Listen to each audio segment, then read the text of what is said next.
Binaril at napatay ang isang lalaki dahil sa away sa trapiko sa Maynila. Narito ang report ni Benedict Galazan. Dead on the spot ang biktima na kinilalang si Mark Vincent Heralde, 35 anyos, matapos barilin ang di pa matukoy na sospek sa Picasal Street, Quiapo, Manila, mag-aalas 10 kagabi. Base sa kuha ng closed-circuit television camera ng Barangay 385, tila nagtatalo ang biktima at ang sospek na sakay ng kotse.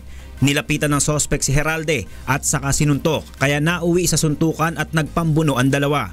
Makalipas ang ilang minuto, naghiwalay ang dalawa at bumalik sa kanyang kotse ang sospek. Ang biktima naman ay kinuha ang kanyang bisikleta.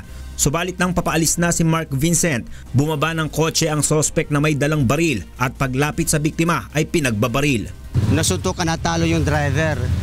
Kaya yung driver pumasok sa loob. Pagpasok sa loob, yung nakabisikleta lumakad na.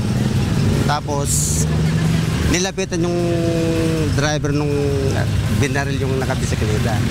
4 na putok ng baril ang narinig ng mga residente. Na-recover sa crime scene ang 4 na basyo ng kalibre 45 na baril at isang slug.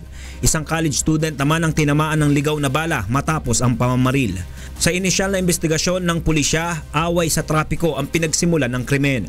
Bigo namang makuha ang plate number ng kotse, pero isang witness ang hawak ng mga otoridad na nakatanda sa mukha ng sospek.